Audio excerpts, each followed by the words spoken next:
It's time for Pure Performance.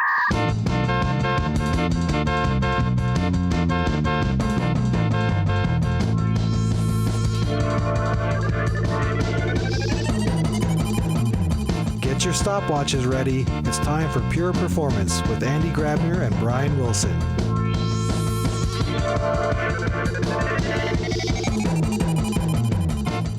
Hello, everybody, and welcome to another episode of Pure Performance. My name is Brian Wilson. Bet you didn't know that. And as always, my guest is, can you guess, Andy Grabner. Hey, Andy, how are you doing today? Good. Hi, Brian. Thanks for, great to be back on actually doing some recordings. I know the audience wouldn't really know that. They have no idea. Yeah. They have no idea. Yeah. They're clueless They think we do it always on a 2-week schedule.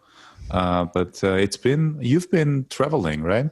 Yes, I went back to New Jersey, visited some friends and family, and got to go to the beach, or as we call it, the shore in New Jersey. Shore to please.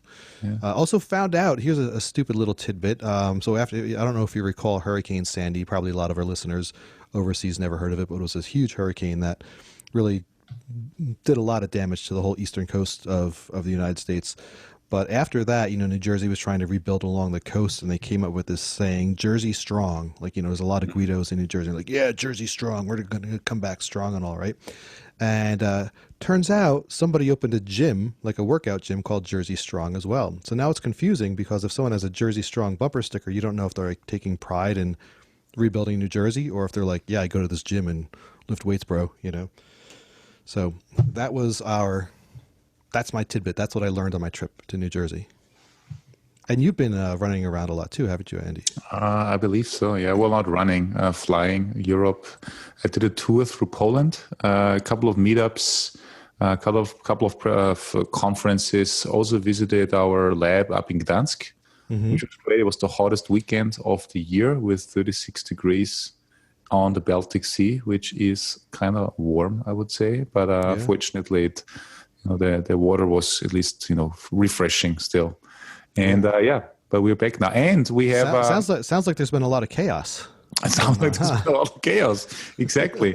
And actually, I think distance-wise, Gdansk in Poland, in the north of Poland, is probably not that far away from the hometown of our guest today. And with this, I actually want to toss it over to Adrian, and he should tell us how the summer is up there in Helsinki.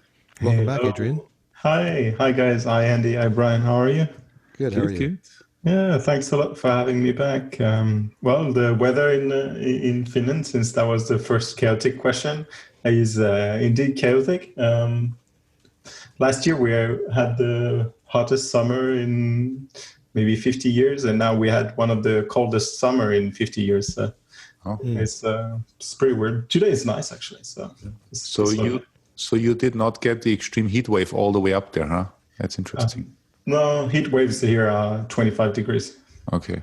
Well, yeah, I think we got 40 here in Austria and 35 up there in the north of Poland. Crazy stuff. Hey, Adrian. I'm going to try a quick conversion here. Hold on. 95 F to Celsius. Man, when are you finally... Let's see. So it's about 30. It's going up to about 35 all week here. Yeah. Wow. It's hot. It's hot. Yeah.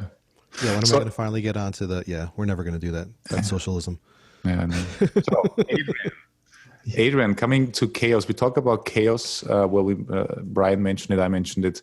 So today's topic, after having you on the first call, it was really cool to hear about best practices of building modern architectures. I really love this stuff, and I used it again actually on my trip to Poland. I did a presentation in Warsaw, and I gave you credit on the slides that I repurposed for retries, timeouts, back off, jitter. This was really well received. Awesome. So it's great to hear. Yeah, thanks again for that. It makes me.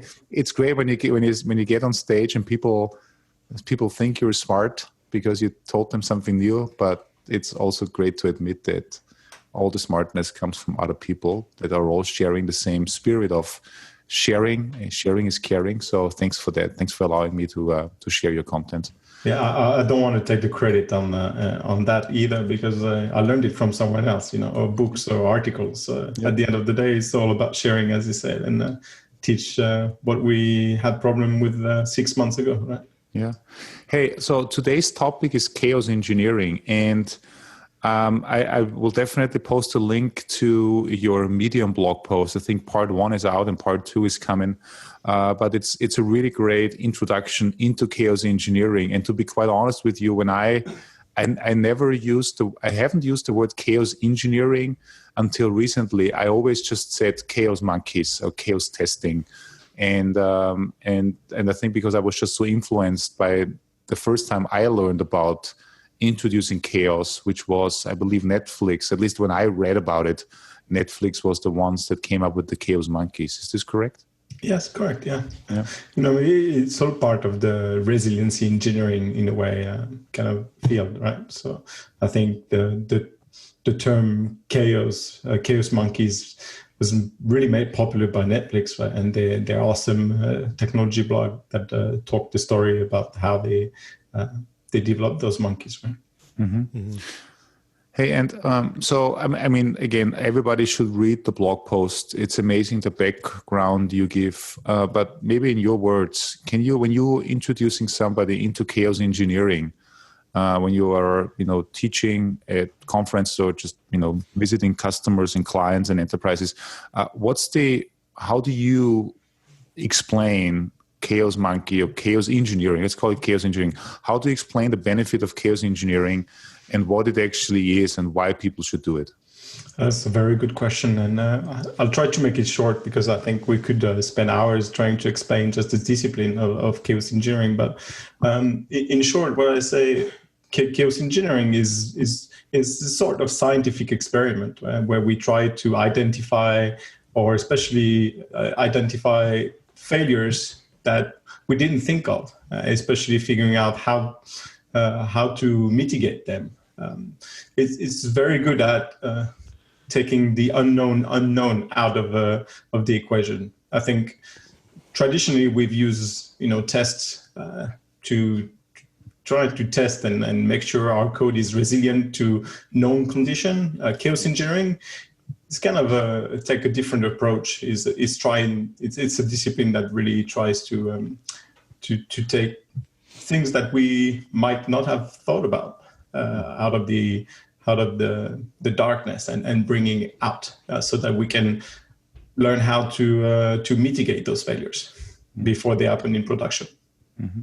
So and examples, I think in your blog post you also had like these. I have a graphic in there where you talk about different levels or different layers of the architecture where you can basically introduce chaos, right? So infrastructure is obviously clear. What else? Yeah, I mean, it's very similar to resiliency, right? I think chaos can be introduced at many different layers from the obvious infrastructure level, like removing, for example, an instance or a server and figuring out if the overall system is able to recover from it. From the network and data layer, so removing, let's say, a network connection or degrading the network connection, adding some latency on the network, dropping packets or making a black hole for a particular protocol. That's on the network and data level. On the application level, you can just simply add the exception, make the application throw some exceptions randomly inside the code and see how the outside world or the rest of the system is behaving around it. But you can also apply it at the people level. And I talk a little bit about it in the blog. The first experiment I always do is trying to identify the technical sound people in teams, or the kind of semi-gurus, as I like to call them, and take them out of the equation and send them home without their laptops and see how the company is behaving. Because very often you'll realize that information is not spread equally around team members. And I call that the bus factor. If that very technical sound person is not at work or gets hit by a bus, how do we recover from failures? Mm-hmm. I like that idea. I mean, and Brian, I know we always try to joke a little bit, but I think if Adrian would ever come to us, I think he would definitely not send the two of us home because there's more technical sound people in our organization. Yeah. So it's not necessarily the technically sound people, it's it's very often the connector. It's the person that knows everyone inside the organization or in the company that can act very fast, or that has basically a lot of history inside the company, and that kind of recalls or is able to recall every problem that happened and how they recovered from it. It's kind of a walking encyclopedia in a way. Yeah. But Andy, I think you can attest for the fact that I was just on vacation for about a week and a half and the whole company fell apart, right? So I am really, really important to the organization.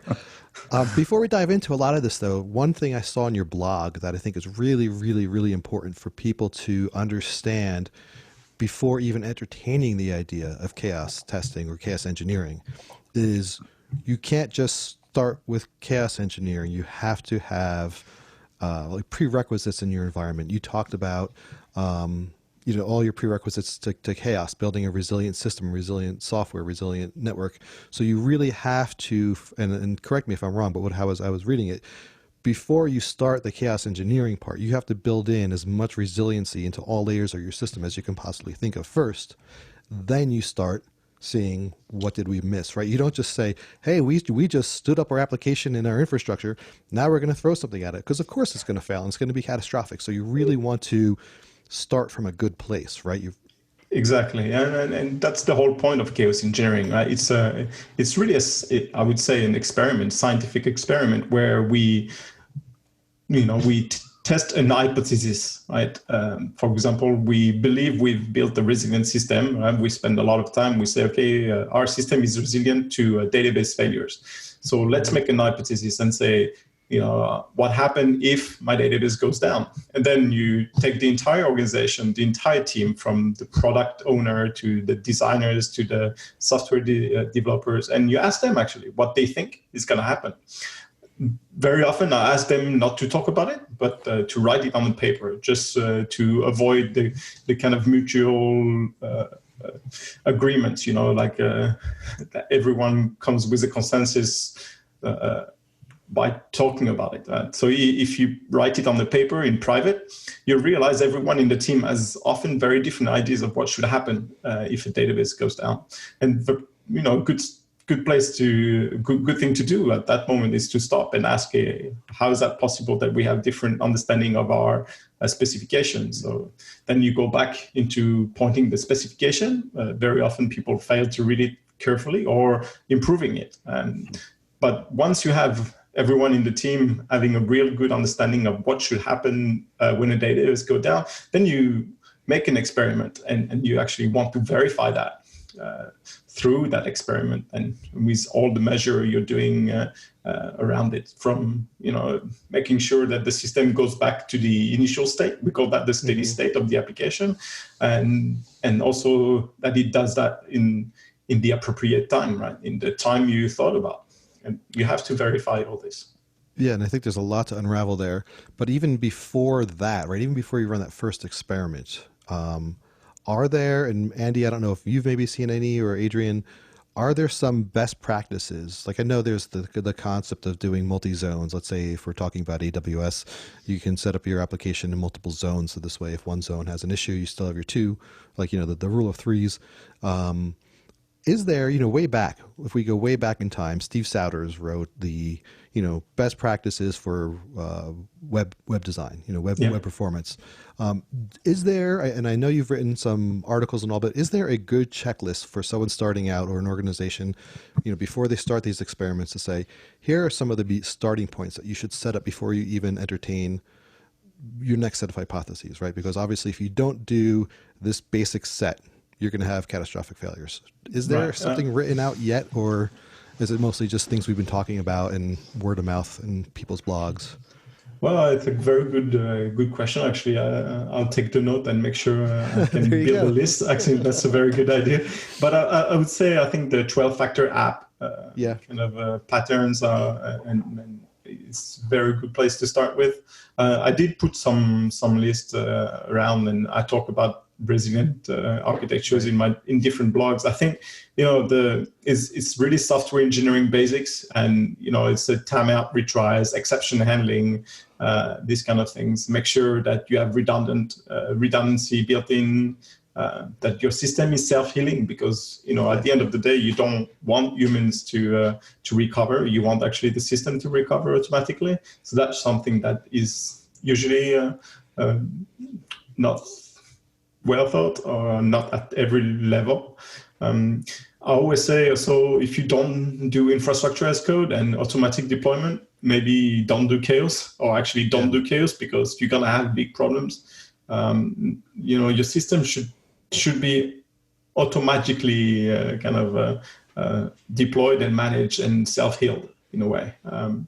And then, of course, on the operation level, you should have a full observability and complete monitoring of your system, right? If you have no visibility on what's happening in your application, there's no way you can conduct a sound experiment, or even think that or verify that experiment first has been successful or has negatively impacted the running system, right? So, measure as much as you can. And of course, you need to have an incident response team in a way, or a practice, so that, what you should do as soon as an alert comes in, and treat the tickets, and being able to have this full response, incident response. Yep. Dialed in, right? Mm-hmm. Yep. So, and I know Andy's going to want to dive into all this, the phases. So let's go on. You mentioned kind of an overview of the experiment, the observations, the hypothesis, and all that. So, Andy, I know you probably have 20,000 questions and things to talk about. So let's dive into that now.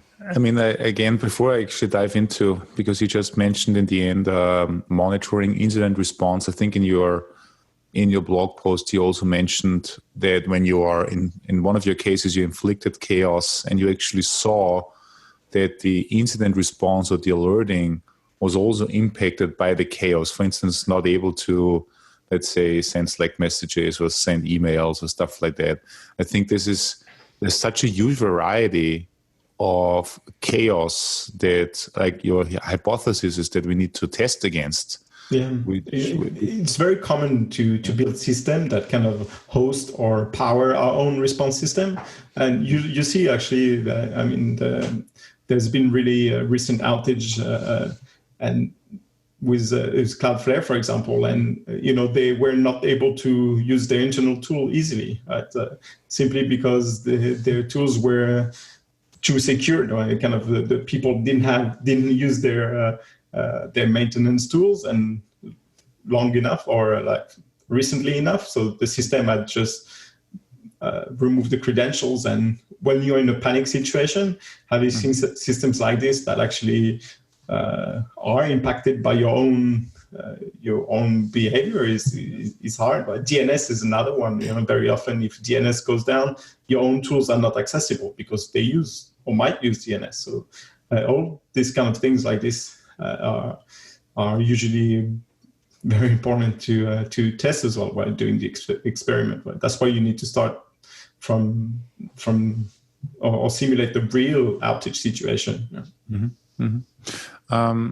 So now I got it before going into the phases, because I know you have in the blog post you have like 5 phases that you talk about. But one question that came up while you were earlier talking about application exceptions, because Brian and I, we kind of live and breathe applications because we've been with Dynatrace especially, we monitor applications and services, but obviously the full stack. But we are very, I think, knowledgeable on applications. And when you said earlier, chaos in applications, like you can, just throw exceptions that you would normally not throw and see how the application behaves. Do you then imply there are tools that would, for instance, use dynamic code injection to force exceptions?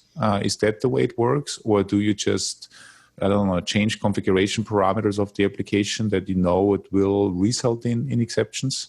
Yeah, there are several types of tools.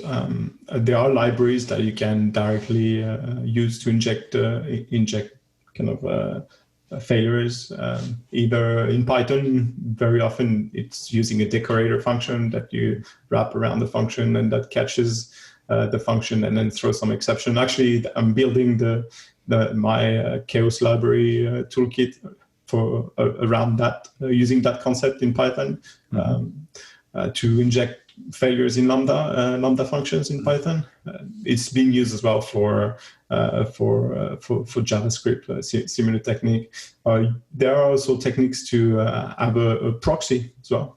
So you have proxies between two different systems, and then the proxy kind of try or hijack the connection, kind of man in the middle in a way, and kind of alter the connection, can add latency, can throw some exception, can inject, like packet drops or things like this.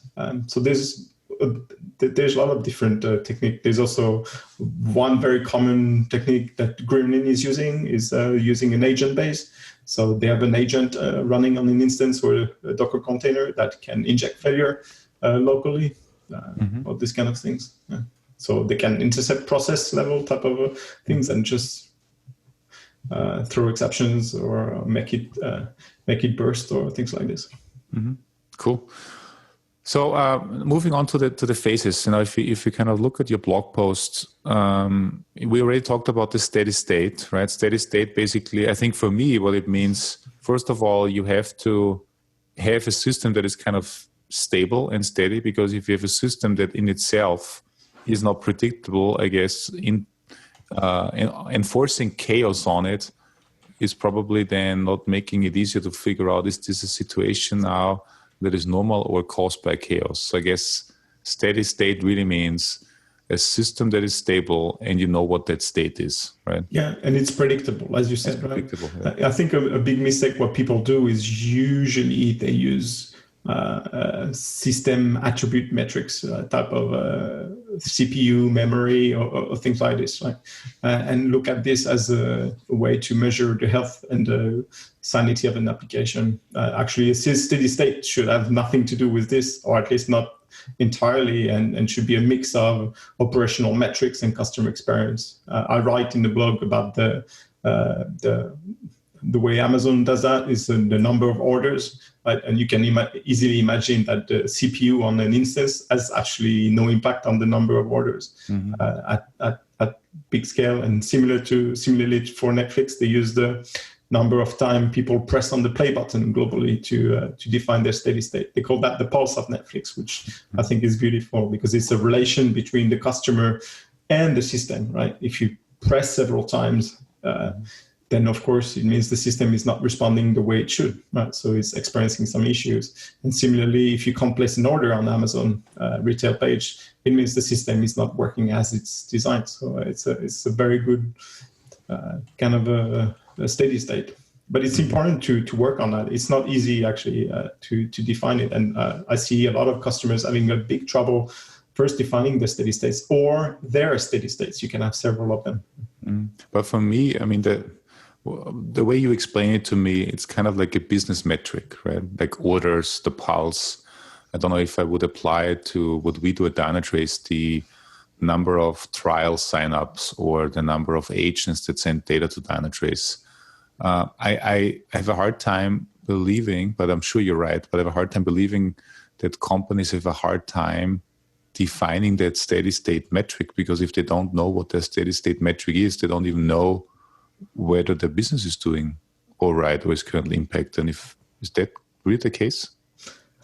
I guess you'd be surprised. It's not that they don't know what the business is doing. That sometimes the business might be doing several things, and it's. I think usually the business metrics or things like this are used, let's say, by a higher level monitoring that might go back to the managers or the C-levels, versus what we want is actually that kind of metric to go down to the engineering team in a very distilled way and very easy, accessible easily. And okay, now that makes a lot of sense. And I have another question though. So you said CPU is typically not a metric because it doesn't matter what CPU usage you have, as long as the system gets back to steady state. But do you still include these metrics? The reason why I'm asking is, what if you are having let's say a constant, like if you look at the orders, right? You have, let's say, 10,000 orders per second coming in, and you're using X of CPU in a steady state environment. Then you're bringing chaos into the system. The system recovers, goes back to the 10,000 orders, but all of a sudden you have, I don't know, twice as many CPUs. Shouldn't you still include at least some of the metrics across the stack to validate not only that that the system itself is back in a steady state, but the supporting infrastructure is at least kind of going back to normal? Or is this something you would just not do at all because this is not the focus point? No, you're totally right. The steady state is kind of the one metric that is important, but you do need all the supporting metrics as well, right? It doesn't mean, when I say the steady state is the most important one, it doesn't mean you should not include the rest. Mm-hmm. On the contrary, right? It's actually, you should have as much metrics as you can.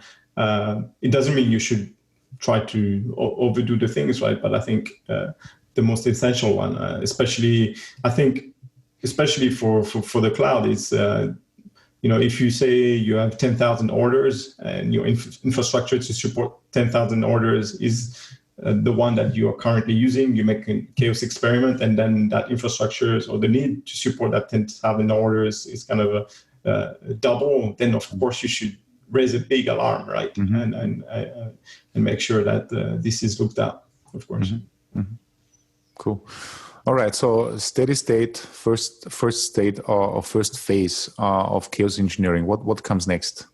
So after the steady states, we make the hypothesis, right? Once we understand the system, then we need to make the hypothesis. And this is the what if or what when, because failure is going to happen, right? So what happens when the recommendation engine stops, for example, or what happens when the database fails, or things like this. So if you're first timer in chaos engineering, definitely start with a small hypothesis. Don't tackle the big problems right away. Build your confidence, build your skills, and then grow from there. But this is endless possibilities, right? So what I love to do is usually look at an architecture and kind of look at the critical systems first. So you look at your kind of the APIs and what are the critical system for each of the APIs, and then you tackle first the critical systems, right?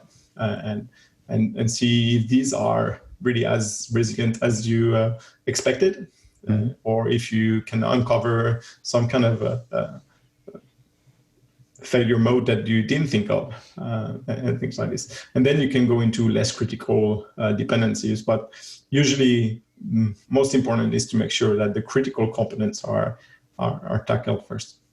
Mm-hmm. And this is also the case with the hypothesis. If I just recount or repeat what you said earlier, this is also, you explained, you do the exercise. You go into a room and you bring everybody in the room, and then you discuss the hypothesis and let everyone kind of write down what they believe is going to happen, right? That's exactly. Also, yeah. And this is, for me, is one of the most important part of that exercise, because you want to uncover different understandings and making sure that why do people have different understanding from an hypothesis. Mm-hmm. And usually this will uncover some problems already, like a lack of specifications or a lack of communication, or simply people have forgotten what's supposed to be.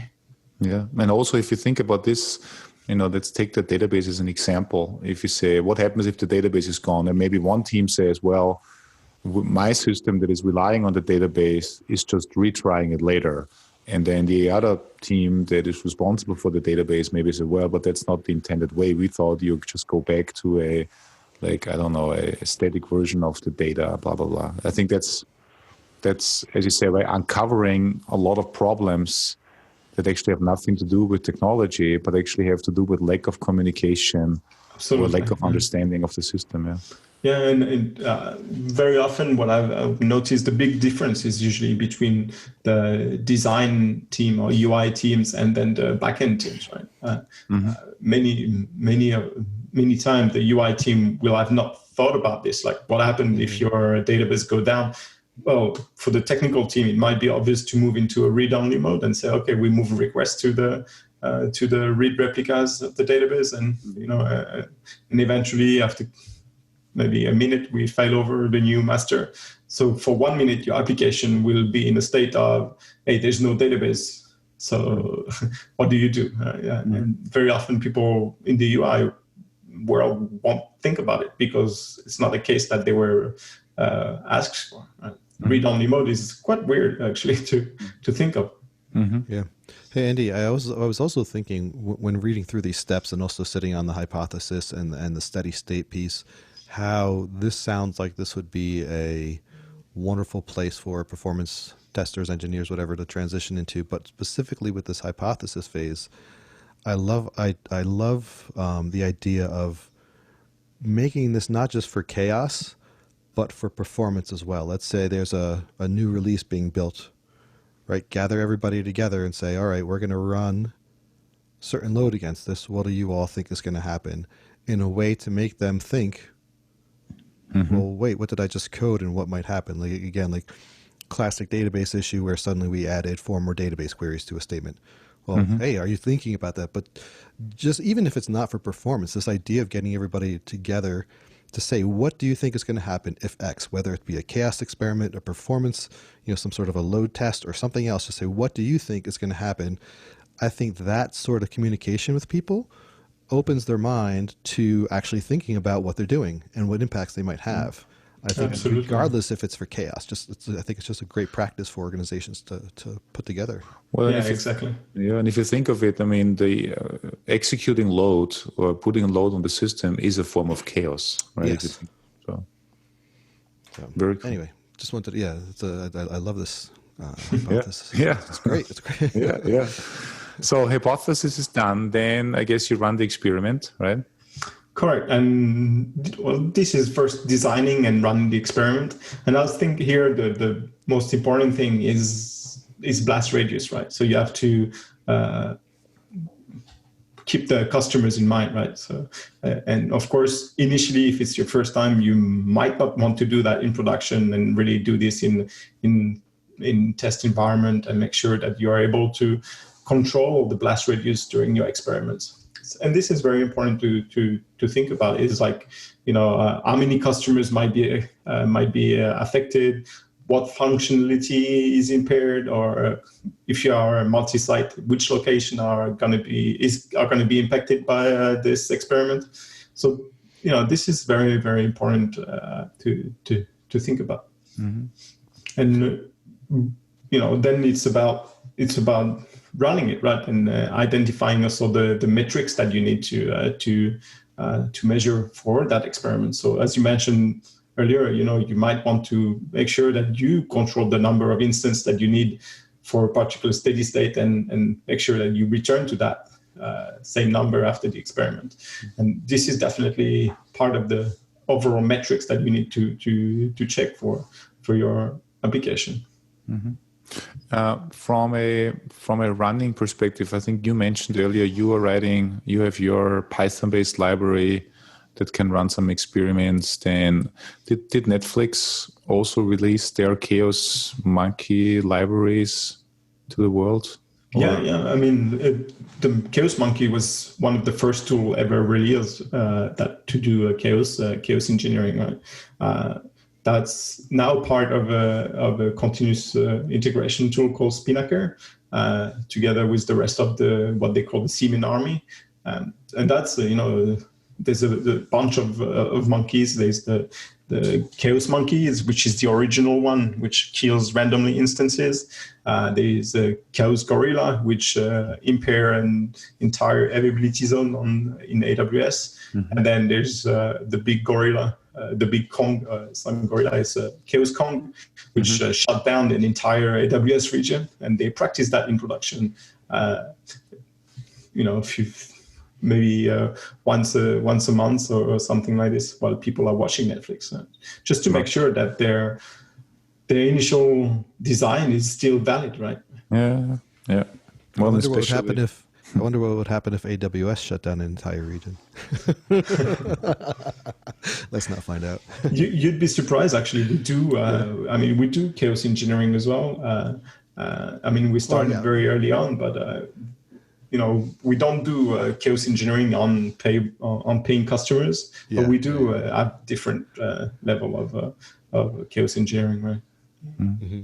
And Prime Video does that in production, actually. And I'm writing a blog post about that, so it should be out maybe in a month or two, something like this. Cool. Hey, and then I think you mentioned Gremlin earlier, right? Yeah. One of the agent-based companies. So that's also cool there. So do you have any insights into what they are particularly doing? As I said, Gremlin is part of the agent-based kind of chaos tool. So they do a lot of cool things on per instance level. So they can, corrupt an instance by making a CPU run wild, so 100% CPU utilization, and see how your application reacts. They can take the memory out. They can add big file on the drive to make it run out of disk space. There's a lot of different things, state attacks as well, like make it terminate or restart or reboot, pause, all these kind of things. Mm-hmm. And the UI is beautiful to use, right? That's what is cool. There's another very good framework that I really like is Chaos Toolkit.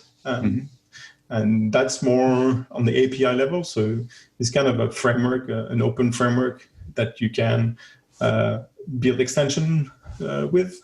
So there's an AWS extension that kind of wraps the AWS CLI, and then you can also do API queries to get the steady state, do some actions, probe the system, and things like this. And the whole template for the experiment is written in JSON, and then you can integrate that in your CI/CD pipeline as well. So and actually the Chaos Toolkit does integrate with Gremlin as well. So all the tools are really working together in a way, and I think helping people to make better chaos experiment. Perfect. Cool. I think it's always interesting the reason I was asking, people that want to go into chaos engineering, they probably also want to figure out, so how do I inflict chaos? Are there tools out there, frameworks out there? Right. And that's why I want to ask the question.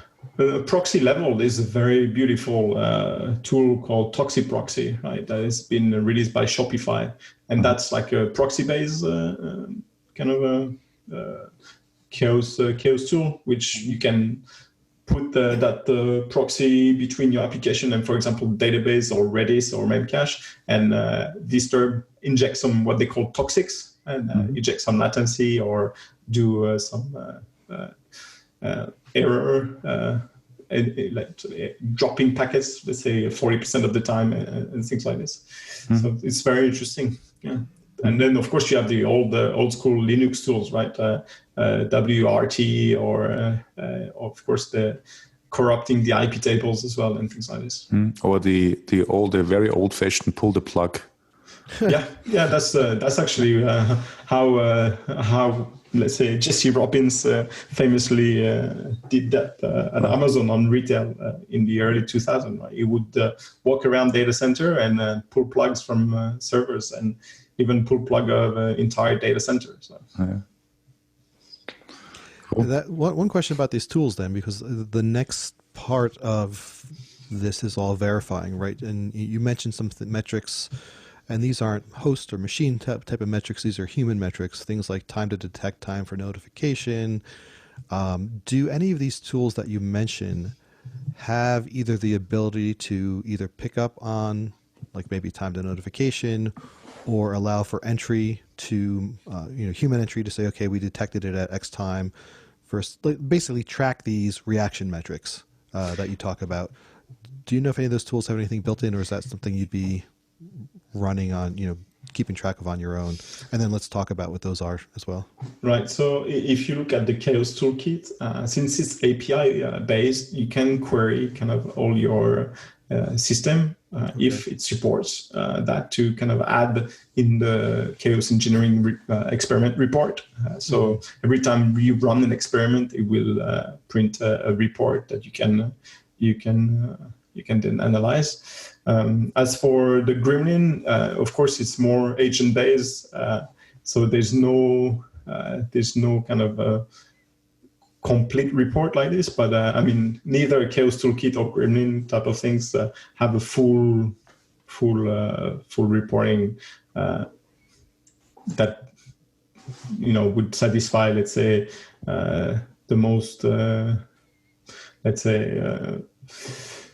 careful team. Like if you want to write a COE, you're gonna have to do a lot of human work in figuring out all these different things like time to detect, notification, escalation, public notification, self-healing, recovery until all clear and stable, right? So there's nothing yet that really covers everything. So right. There's definitely a space for a competitor if you want to build your own company, right? Andy, I think there's an idea. No, well, I actually just thought of, obviously on the Dynatrace side, we do the automated problem detection, and we have APIs where external tools can feed events to Dynatrace. So for instance, if you set up the hypothesis, you could tell Dynatrace about the hypothesis, meaning you can say, you can set thresholds on your either business metrics like order rate or conversion rates. And you can then also tell Dynatrace, Friday, 6:00, we're starting the chaos run. And in case Dynatrace detects a problem based on your metric going out of the norm, it would immediately then open up a problem and would collect all the evidence, including the event that you sent. So I think in a way we could actually measure a lot of these things, and by integrating it even with these chaos tools, we would even allow you to automatically set up your hypotheses and tell Dynatrace about when you started the test run, when this test run was ended, and then Dynatrace can tell you when was the problem detected, when were the notifications sent out, and when was the problem gone, when did the problem go away. Yeah. So I think we need to.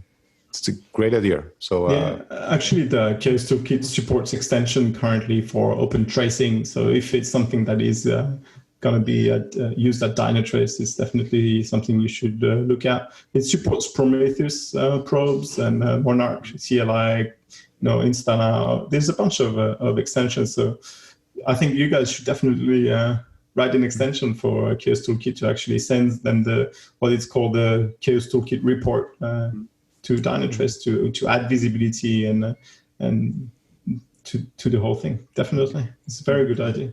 Yeah, cool. So learn and verify. What else is there to know? Learn, verify, and then I guess also optimize and learn and fix things, right?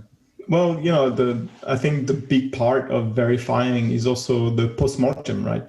I think we should always go through the postmortem part, and in my opinion, it's one of the interesting things because you're gonna deep dive on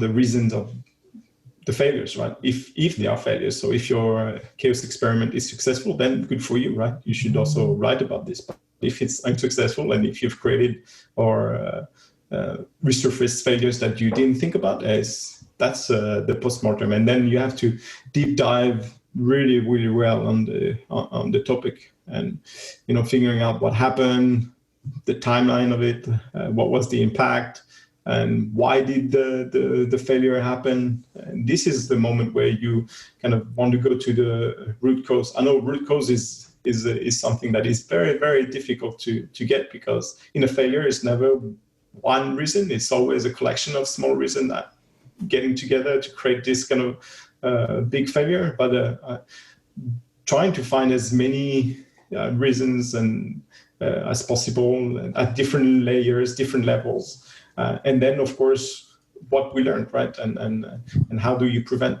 that from happening in the future, so that how you're going to fix it. And those are really hard to answer. They sound easy when I talk about it, but it's very, very difficult to answer carefully all that stuff. In your blog post, you talk a lot about I think you start the blog post actually with comparing chaos engineering with firefighters, because I think Jesse Robbins, he was actually a firefighter, if I kind of remember this correctly, and he brought game day to Amazon, right? Yes. And looking at this, so firefighters, I think you said something like 600 hours of training, and in general, 80% of their time is always training. Is there, and this might be a strange thought now, but is there a training facility for chaos to learn actually chaos engineering? Is there a demo environment where you have let's say a reference architecture of let's say web shop running, and then you can play around with chaos engineering? Andy, I think that's called having kids. You're totally right. I mean, one of the very, very good point of chaos engineering, and even when not done in production, I mean, in any case, is the fact that you can actually practice recovering from failures, right? So you inject failure in your system, and then you let the team handle it the same way as it would be an outage, right? So you will, practice and develop what the firefighters want to develop, like the intuition for understanding errors and behaviors and failures in general. Like, if you see, for example, an Nginx kind of a CPU consumption curve or a concurrent connection, and already all of a sudden it becomes flat, you have to develop the intuition for what it might be. Definitely the first thing to look is the Linux, the security configuration on your instance. Max connection is probably low, all these kind of things. And you can't build that intuition if you've never debug the system or trying to recover from an outage, because those are extreme conditions. And I mean, it's exactly that, right? Is practice, build intuition, and then make those failures come out. Mm-hmm. Mm-hmm. Very cool. Is there anything we missed in the phases? I think we are fixing it. Wow, yeah. Oh, who wants to do that? We don't. Yeah, it's like, you've done all the fun right now, so you have to fix it. And this is, in my opinion, I'll say something very important here is, unfortunately, I see a lot of companies and doing chaos engineering and very brilliant COEs or corrections of error post-mortems, but then the management don't give them the time to actually fix the problem. So I've actually was with one of these company a few months ago, and 2 weeks after the chaos experiment, which surfaced some big issues in the infrastructure, they had this real outage in production and were down 16 hours, right? So they could have fixed it before, but they didn't stop the features, or they didn't prioritize that, and eventually then they pay a bigger price, right? So it's very important to just not do those case experiments, but actually to get the management buying and make sure that when you have something serious, stop everything else and just fix it. And that's super important. But let me ask you, why fix it if you can just reboot the machine and make it work again? Exactly. You've been using the JVM for some times, right? Yeah. It's like reboot Fridays. Is that what you have as well at Dynatrace? Yeah. Imagine. So besides obviously fixing it, as Andy was going on, was there anything? Obviously we want to fix it.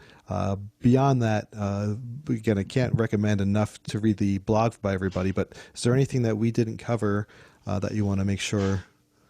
Yeah, there's the side effects. I think chaos engineering is great at uncovering failures, but actually, I think the side effects on the companies are even more interesting, and they are mostly cultural. Like the fact that companies that start to do chaos engineering eventually move, when successful, I've seen non-successful, but most of them are successful, move to what I like to call this kind of non-blaming culture, and move away from pointing fingers to how do we fix that?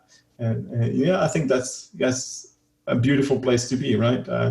For developers, for owners as well, and because it's a culture that accepts failure, embrace failures, and kind of want to fix things instead of blaming people.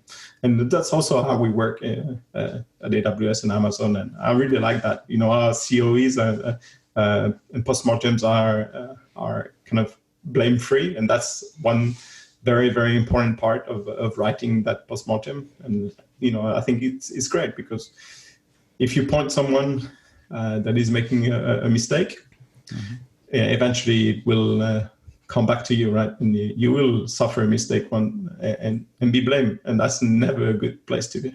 Yeah. I think another good side effect too is going back to the hypothesis phase, where people will start thinking probably about what they're going to do in terms of the hypothesis in mind. So before they actually implement something, they'll probably start thinking more about what its effect might be. Yeah, exactly. Yeah, it's you think more about the overall system versus just the part that you built, right? I think that's an important thing. And of course, we didn't mention, but very, very good side effect is sleep, right? You get more sleep because you fix outages before they happen in production. So you get a lot more sleep. Awesome. Hey, Andy. Would you like to summon the summarator? I would love if you summon the summarator. Do it now. All right. You've rehearsed that one, right? No, well, Adrian, thanks again for yet another great educational session on a topic. It's a topic, chaos engineering, that I think it's still kind of in its infancy stage when it comes to broader adoption, and kind of everybody really understands what it is. I really like a quote that I think you took from Adrian Cockcroft, who said chaos engineering is an experiment to ensure that the impact of failures is mitigated. Yeah, which is also a great way of explaining it. I really encourage everyone out there, read Adrian's blog. The 5 phases for me are, I think the first 2 for me are amazing, because steady state means you first of all need to work on an architecture that is ready for chaos, and you need to know what the steady state actually is and have a system that is steady. But then I really like your kind of, I call it experiments now too, experiment with the people to figure out what they think should happen when a certain condition comes in, like working on your hypotheses, because you can fix and find a lot of problems already before you really run your chaos engineering experiments. So thanks for that insight.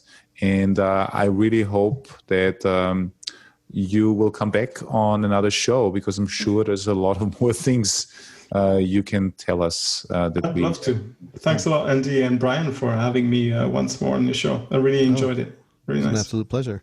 I would just like to add one thing as well for anybody who's in like the listening, who might be in the performance or load side of things. Andy and I have talked many times, especially early on in the podcast, about the idea of leveling up. I'm listening to this bit about chaos engineering, and all I keep thinking of, wow, that's what a great place to level up to, or not even level up to. Let's say you're like, I'm kind of done what I feel I can do in the load environment or that whole field. This is kind of, I feel, in a continuation of it. It really boils down to hypothesis, experiment, analysis, and obviously you have the fixing at the end, which is very much the same as doing your performance and load testing. So, and it's a brand new, chaos engineering is not very widespread yet. Obviously, the big players are doing it, so there's a lot of opportunity out there to get involved with that. So definitely, if I were still on the other side of the fence, not being a pre-sales engineer, I would probably start looking into this a bit more. Yeah, and it's a lovely place. I mean, people are amazing. They love sharing, so I highly recommend everyone to get involved in the space. Sounds like it's just a sidestep over to a new world of experimentation. Anyway, Adrian, thanks again. As Andy said, thank you. Welcome back anytime. Anytime you got something new, please come on. It's great stuff you have here. We will put up your information. We're going to put a link to this article, so everyone go check out Spreaker/Pure Performance or Dynatrace.com/Pure Performance. You can get the links to the article. If anybody has any questions, comments, you can tweet them at pure_DT, or you can send an old-fashioned email to pureperformance@dynatrace.com. Thank you all for listening. Adrian, thank you once again for being on. Andy. Thank you so much, guys. Ciao, ciao, Andy. Thank you. Ciao, Bye-bye. Andy. Thanks. Bye.